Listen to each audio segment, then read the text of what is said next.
على سيد المرسلين أما بعد فأعوذ بالله من الشيطان الرجيم بسم الله الرحمن الرحيم عن أبي هريرة قال قال رسول الله صلى الله تعالى عليه وسلم الدنيا سجن المؤمن وجنة الكافر أو كما قال رسول الله صلى الله تعالى عليه وسلم ان اللہ وملائکتہ یصلون علی النبی یا ایہا الذین آمنوا صلوا علیہ وسلموا تسلیما اللہم صل علی سیدنا ومولانا محمد وعلی آل سیدنا ومولانا محمد وبارک وسلم صلاۃ وسلام علیک یا سیدی یا رسول اللہ وعلى آلك وأصحابك يا سيدي يا حبيب اللہ۔ نبی پاک صاحب الاولاق صلی اللہ تعالی علیہ وسلم کی حدیث مبارکہ مسلم شریف کتاب الزہد صفحہ نمبر 417 سے میں نے تلاوت کی ہے۔ اللہ کے محبوب صلی اللہ تعالی علیہ وسلم کا جامع فرمان عالی شان، جس کا انتخاب اس بنا پر بھی کیا گیا کہ عموماً آج کل لوگ پریشانیوں کا رونا روتے ہیں۔ ہر انسان کسی نہ کسی آزمائش، کسی نہ کسی تکلیف میں مبتلا نظر آتا ہے۔ اللہ تبارک و تعالیٰ کی ہزارہا کروڑہا نعمتیں جو اس نے مسلمانوں پر نچھاور کی ہوئی ہیں، ان کے استعمال کے باوجود انسان شکوہ و شکایات کرتا ہے اور اس بات کا رونا روتا ہے کہ نہ جانے مجھ سے کیا گناہ ہوا، مجھ سے کیا غلطی ہوئی کہ جس کی وجہ سے میں ان تکالیف میں مبتلا ہوں۔ تو یہ دنیا کے جو اللہ تبارک و تعالیٰ نے مومنوں کے لیے آزمائش کی جگہ بنائی ہے، اگر انسان اپنی زندگی پر غور کرے، قرآن مجید فرقان حمید میں واضح ایسی آیات ملتی ہیں جن سے یہ پتہ چلتا ہے کہ اللہ تبارک و تعالیٰ نے ہمیں آزمائش کے لیے دنیا میں بھیجا۔ ارشاد فرمایا الذی خلق الموت والحیات لیبلوکم ایکم احسن عملا، کہ اللہ تبارک و تعالیٰ نے حیات اور موت کو اس لیے بنایا لیبلوکم، تاکہ وہ تمہارا امتحان لے، تاکہ تمہاری آزمائش کرے کہ تم میں سے کون اچھے عمل کرتا ہے۔ تو ایک مسلمان کا دنیا میں آنا یہ اس کے لیے آزمائش ہے کہ اس کو جو مختصر سی زندگی دی گئی، یہ اپنی زندگی میں کتنے اچھے اعمال کرتا ہے اور کتنا شیطان کے راستے پر چلتا ہے۔ حقیقت میں ہم دنیا کے معاملات کو سمجھے ہی نہیں کہ دنیا کہتے کسے ہیں۔ نبی پاک صاحب الاولاق صلی اللہ تعالی علیہ وسلم کا یہ فرمان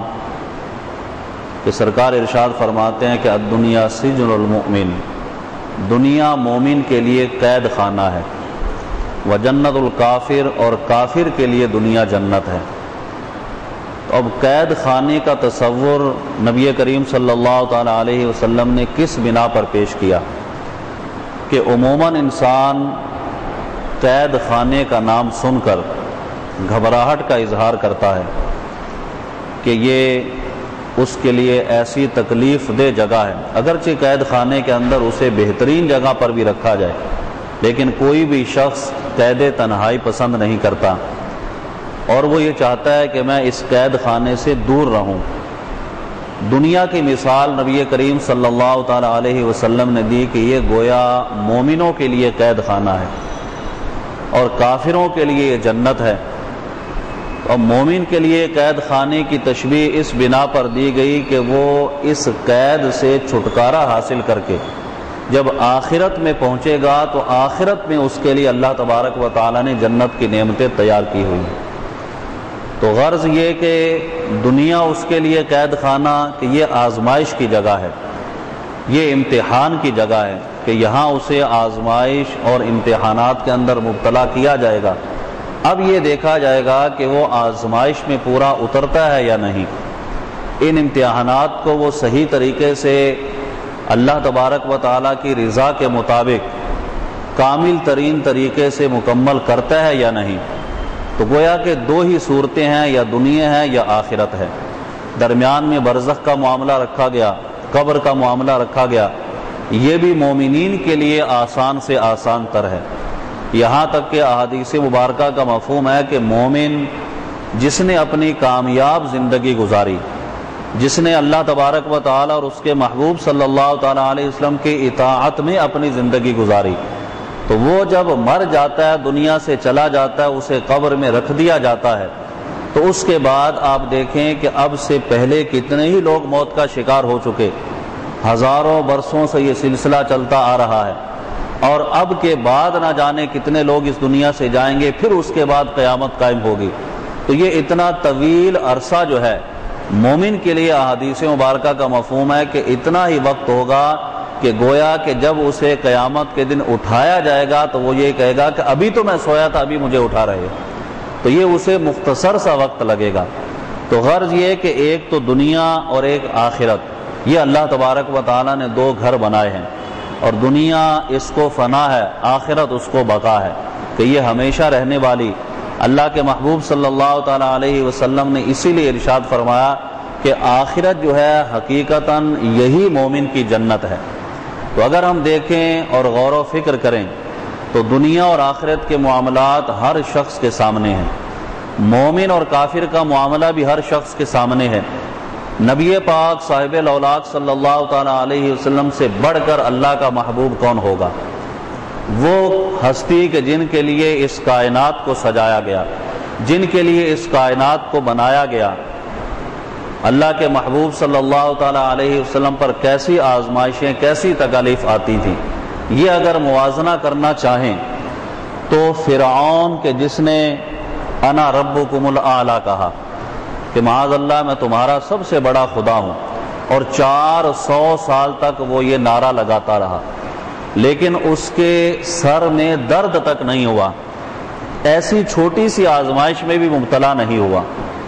اور نبی پاک صاحب الاولاق صلی اللہ تعالیٰ علیہ وسلم کی جن کے لیے اس کائنات کو بنایا گیا، سرکار دو عالم علیہ الصلوۃ والسلام کو جب بخار ہوتا، اس کی شدت کی کیفیت کا اندازہ اس سے لگائیں۔ حضرت عبداللہ ابن مسعود رضی اللہ تعالیٰ عنہ بیان کرتے ہیں کہ میں سرکار کی بارگاہ میں حاضر ہوا، نبی کریم صلی اللہ تعالیٰ علیہ وسلم کو بخار آیا ہوا تھا، میں نے سرکار دو عالم علیہ الصلوۃ والسلام کے جسم اطہر پر اپنا ہاتھ رکھا، اور اتنا شدت کا بخار تھا، ایسا شدید گرم تھا سرکار کا جسم۔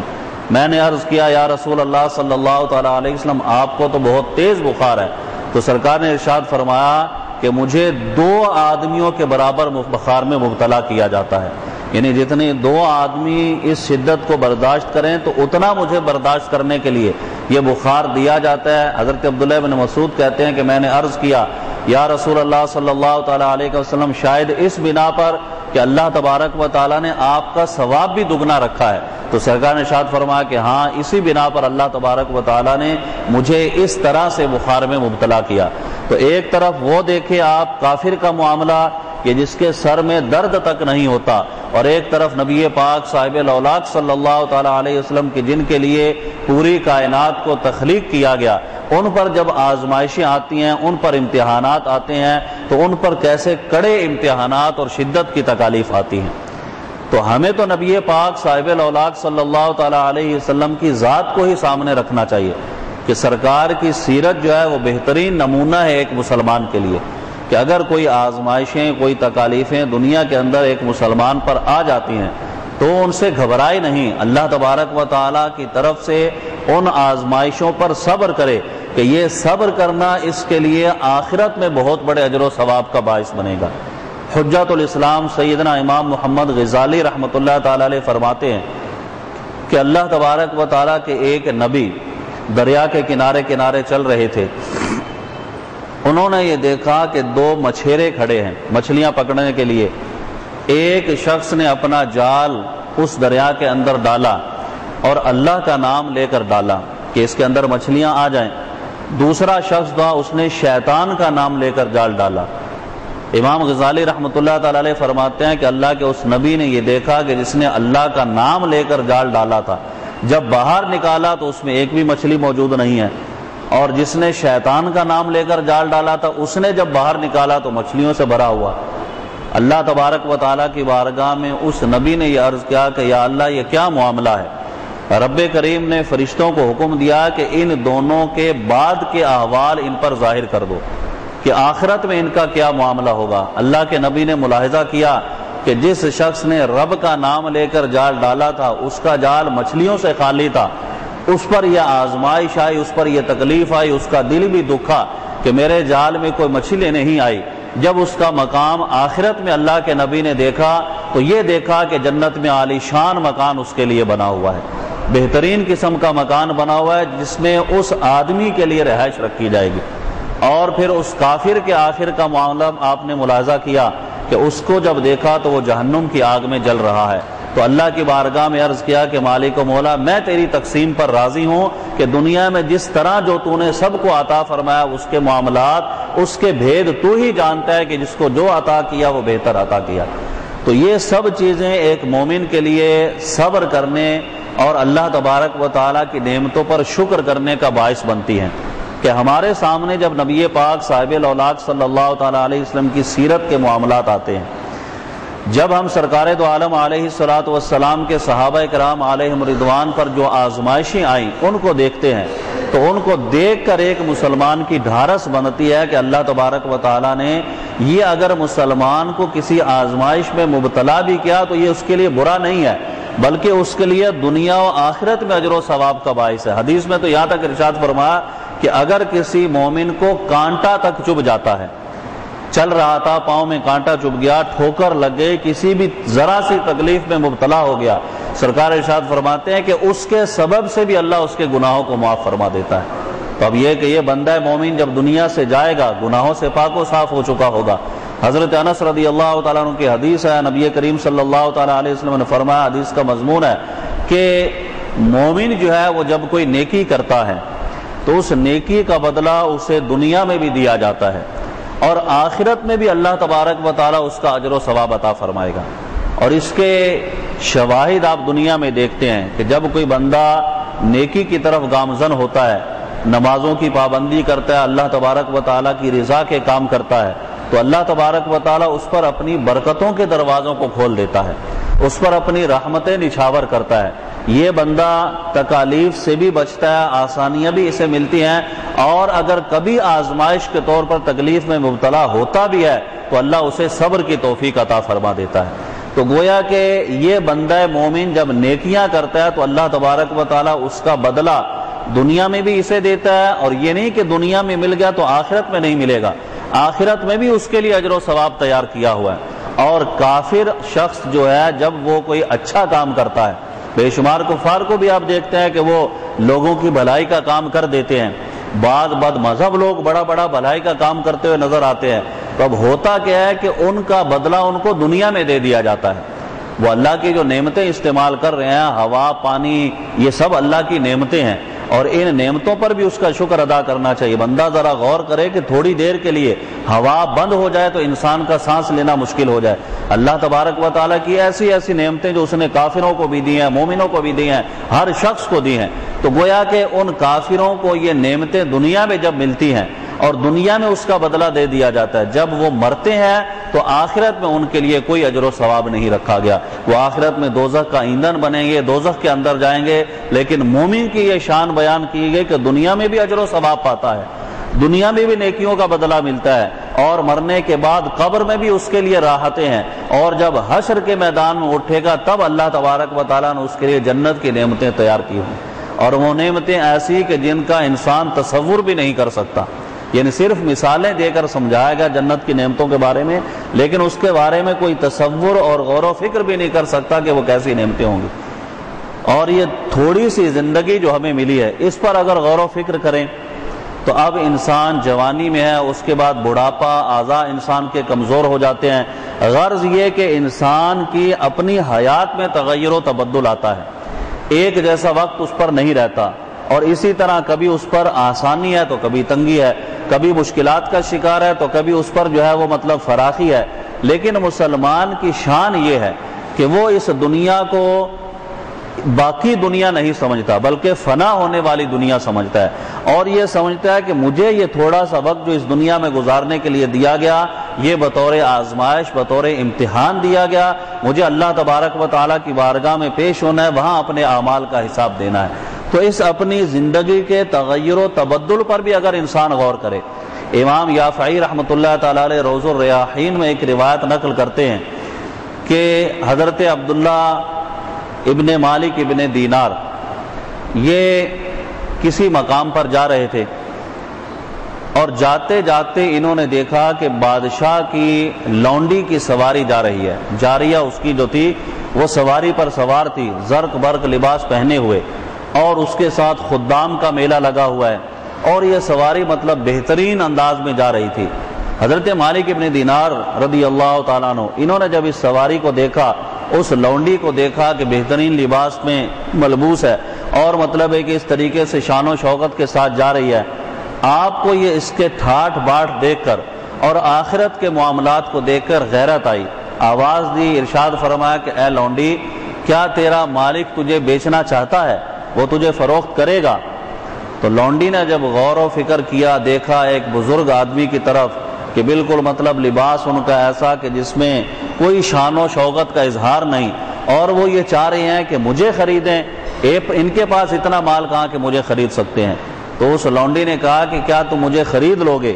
تو حضرت مالک ابن دینار نے کہا کہ ہاں میں تجھے خریدنے کی طاقت رکھتا ہوں، تجھے خرید لوں گا۔ تو اس لونڈی نے کہا کہ چلو ان بزرگ کو ساتھ ہی لیے چلتے ہیں، تھوڑی دیر ہنسی مذاق ہی ہو جائے گا۔ بادشاہ کے پاس لے جا کر ان کو کھڑا کر دیا اور کہا کہ یہ مجھے خریدنا چاہتے ہیں۔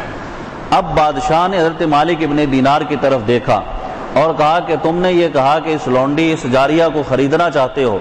حضرت مالک ابن دینار نے کہا کہ ہاں میں خریدنا چاہتا ہوں۔ بادشاہ نے یہ کہا کہ تم اس کی کیا قیمت دے سکتے ہو، کتنی اس کی قیمت ہے جو تم ادا کر سکتے ہو؟ تو حضرت مالک ابن دینار نے کہا کہ میرے نزدیک اس جاریہ کی قیمت جو ہے وہ 2 کھجور کی گٹھلیاں، وہ بھی ایسی کہ جو بالکل سڑی ہوئی ہیں، وہ اس کی قیمت ہے۔ اب جب حضرت مالک ابن دینار نے یہ کہا تو سارے درباری جو تھے وہ حیران اور پریشان کہ اس قدر حسین و جمیل لونڈی، اس کی قیمت ان بزرگوں نے یہ لگائی کہ 2 کھجور کی گٹھلیاں۔ بادشاہ نے کہا کہ یہ قیمت تم نے کس اعتبار سے لگائی؟ تو آپ نے ارشاد فرمایا کہ اس وجہ سے کہ اس کے اندر کئی طرح کے عیب ہیں۔ بادشاہ نے کہا کہ بتاؤ اس کے اندر کیا عیب ہیں؟ حضرت مالک ابن دینار نے کہا کہ اگر یہ اپنے سر کے بالوں میں کنگھا نہ کرے تو اس کے سر میں سے بدبو آنے لگے، اگر یہ اپنے دانتوں کو صاف نہ کرے تو اس کے منہ میں سے بدبو آنے لگے، اگر جو ہے یہ اسی حالت پر قائم نہ رہے اور رہے گی بھی نہیں کہ اسے جوانی کے بعد بڑھاپا بھی آئے گا، اس میں تغیر و تبدل بھی ہوگا، پھر یہ کہ اس کی محبت جو تمہارے ساتھ ہے وہ اس بنا پر نہیں بلکہ اپنی غرض کی وجہ سے تجھ سے محبت کرتی ہے، اگر کسی اور کے پاس چلی جائے تو تجھ سے جو ہے وہ بے وفائی کر کے اس سے محبت کرنے لگ جائے۔ اس قدر عیب ہونے کے باوجود اس کی قیمت بتاؤ کہ 2 کھجور کی گٹھلیوں سے بڑھ کر کیا ہو سکتی ہے؟ اب بادشاہ نے یہ کہا کہ کیا تمہارے پاس کوئی ایسی لونڈی بھی ہے، کوئی ایسی جاریہ ہے کہ جو اس سے کہیں بڑھ کر ہو اور اس کے اندر یہ عیب بھی موجود نہ ہو؟ حضرت مالک ابن دینار نے کہا کہ بالکل میرے پاس لونڈیاں ایسی موجود ہے، اور ایک نہیں کئی لونڈیاں ایسی ہیں کہ جو اللہ تبارک و تعالیٰ تمہیں دے گا، اور وہ ایسی لونڈیاں ہیں کہ جو مشک اور زعفران سے بنائی ہوئی ہیں۔ اللہ تبارک و تعالیٰ نے ان کو تیار کیا ہے کہ اگر ان میں سے کوئی جاریہ کنویں کے اندر اپنا تھوک ڈال دے تو اسے شہد سے زیادہ میٹھا بنا دے، اگر وہ اپنا ہاتھ جو ہے وہ دنیا کے اندر ظاہر کر دے، اس کے کنگن کی روشنی کے سامنے سورج کی روشنی ماند پڑ جائے۔ ایسی بہترین لونڈیاں، ایسی بہترین جاریہ اللہ تبارک و تعالیٰ نے بنا رکھی ہے۔ بادشاہ نے پوچھا کہ اس کی قیمت کیا ہے؟ آپ نے ارشاد فرمایا کہ اس کی قیمت یہ ہے کہ جب سب لوگ سو رہے ہوں تو رات کو اٹھ کر اللہ کی بارگاہ میں 2 رکعت نفل ادا کر دینا، 2 رکعت نفل ادا کر دینا، تو اس کے بدلے اللہ تبارک و تعالیٰ تجھے وہ بہترین لونڈی عطا فرما دے گا۔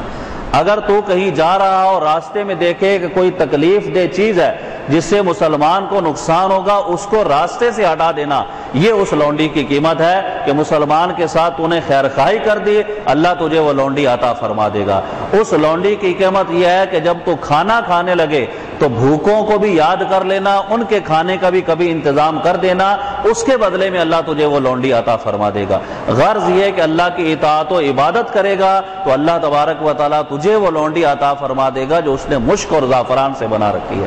اس پر بادشاہ نے کہا کہ جب یہ سب نعمتیں رب تبارک و تعالیٰ نے اس قدر عبادت کے بدلے میں رکھی ہے تو کیوں نہ انہی نعمتوں کو استعمال کیا جائے اور پھر ان نعمتوں کے حصول کی کوشش کی جائے۔ اس نے بھی جو ہے وہ اپنا لباس اتارا، کاٹ کا لباس پہنا، اللہ کی عبادت میں مشغول ہو گیا، اور وہ جاریہ جو تھی اس نے بھی اللہ تبارک و تعالیٰ کی بارگاہ میں سچی توبہ کی اور اللہ تبارک و تعالیٰ کی عبادت کی طرف گامزن ہو گئی۔ غرض یہ کہ عبادت کرتے ہوئے دونوں کا انتقال ہوا۔ امام یافعی رحمۃ اللہ تعالی فرماتے ہیں کہ یہ تو دنیا کے معاملات میں ان کے بدلے کا ذکر کیا گیا،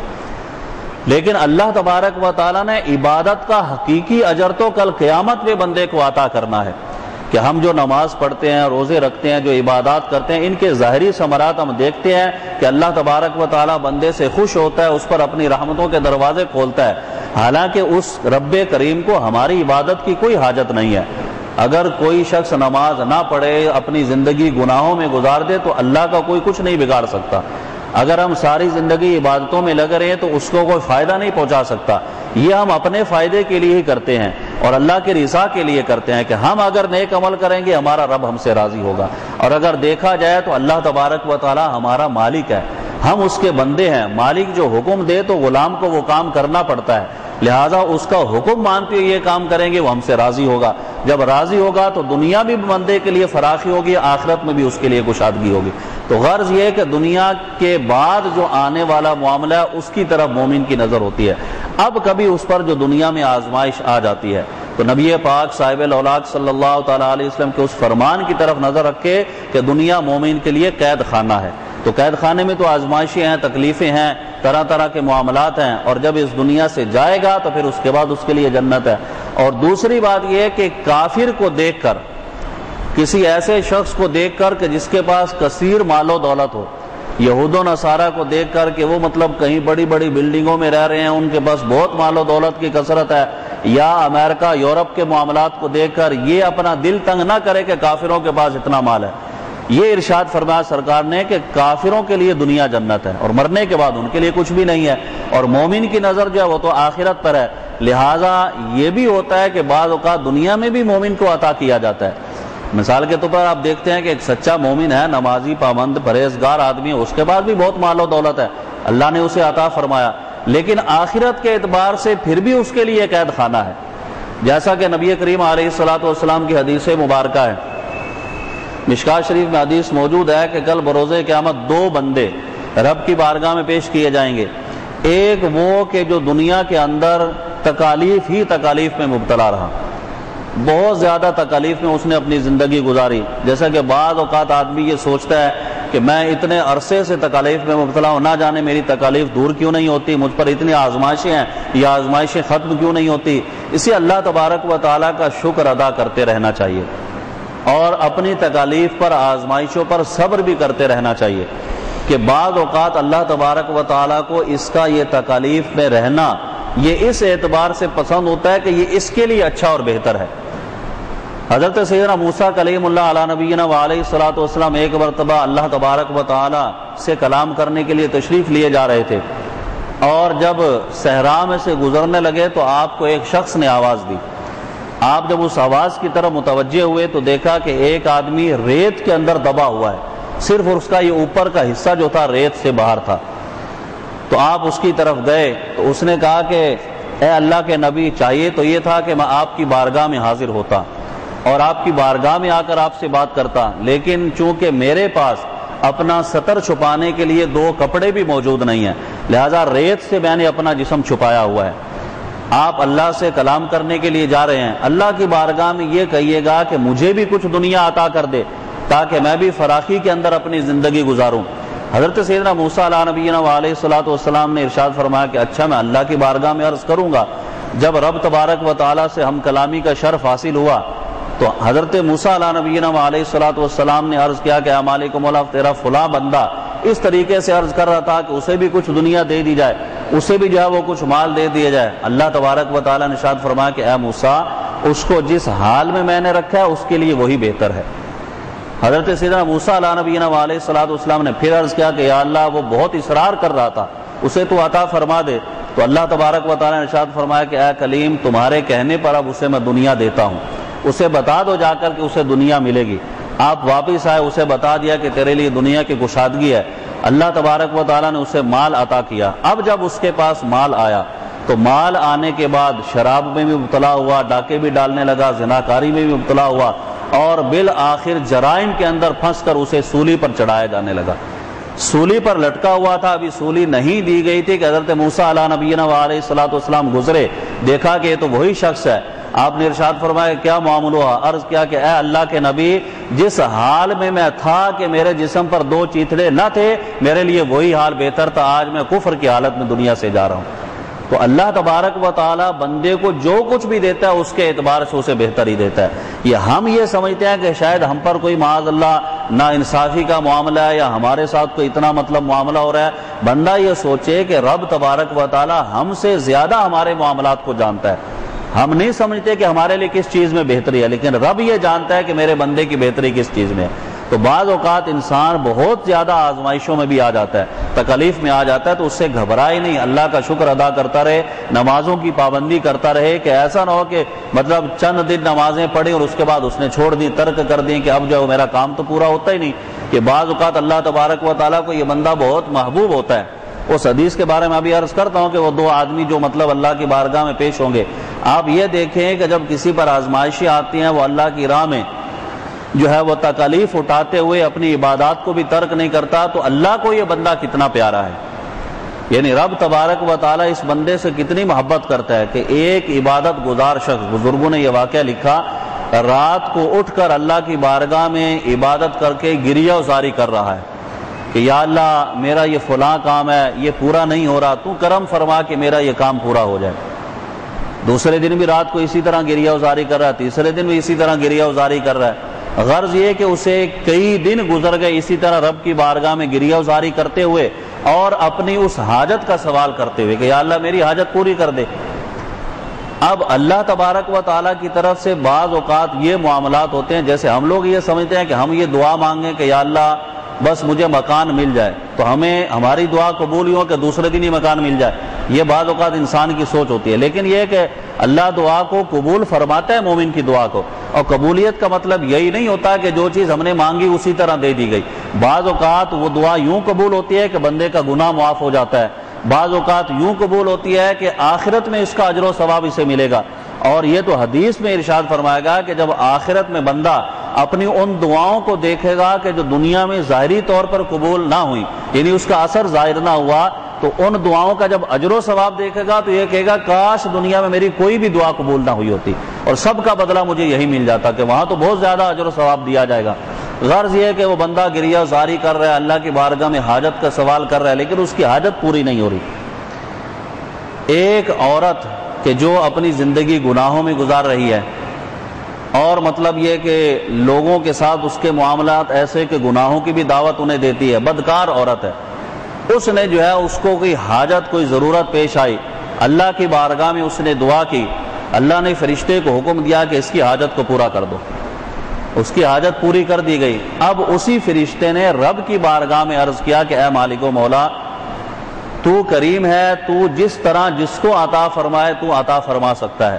تو تیری تقسیم پر کوئی اعتراض نہیں ہے، صرف یہ سمجھنے کے لیے کہ فلاں تیرا بندہ اتنی راتوں سے تجھ سے سوال کر رہا ہے اپنی حاجت کے بارے میں، اس کی حاجت پوری نہیں ہوتی، اور یہ بدکار عورت اس نے ایک ہی رات سوال کیا، اس کی حاجت کو تو نے پورا کر دیا۔ اللہ تبارک و تعالیٰ نے اس فرشتے کو ارشاد فرمایا کہ مجھے یہ بتاؤ کہ یہ بندہ جو راتوں کو اٹھ کر مجھ سے اپنی حاجت کا سوال کر رہا ہے، اگر میں اس کی حاجت پوری کر دوں تو اگلے دن یہ مجھ سے سوال کرے گا؟ تو فرشتہ کہتا ہے کہ یا اللہ جب اس کی حاجت پوری ہو جائے گی، یہ تو اسی کے لیے بار بار تیری بارگاہ میں آ رہا ہے، تو پھر یہ کیوں سوال کرے گا؟ تو اللہ تبارک و تعالیٰ نے ارشاد فرمایا کہ اس کا سوال کرنا مجھے بہت محبوب ہے، پیارا لگتا ہے، جبھی میں اس کی حاجت ابھی پوری نہیں کر رہا۔ اور وہ بدکار عورت اگر میں اس کی حاجت پوری نہ کرتا تو وہ پھر آتی میری بارگاہ میں، اس کا آنا مجھے جو ہے وہ پسند نہیں ہے، اس لیے کہا کہ اس کی حاجت کو ابھی سے پورا کر دو۔ تو اب بندہ مومن جب اللہ کی بارگاہ میں سوال کرتا ہے اپنی حاجت کا، تو اللہ کو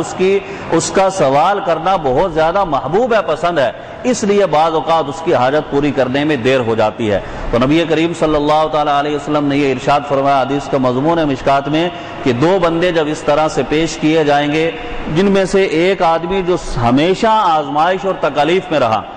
اب اللہ کے حکم سے اس بندے کو جنت کی طرف لے جایا جائے گا، وہاں سے ایک مرتبہ گھما کر واپس لے آئے گا، اور پھر کہا جائے گا کہ کیا دنیا میں تمہیں کوئی تکلیف پہنچی تھی؟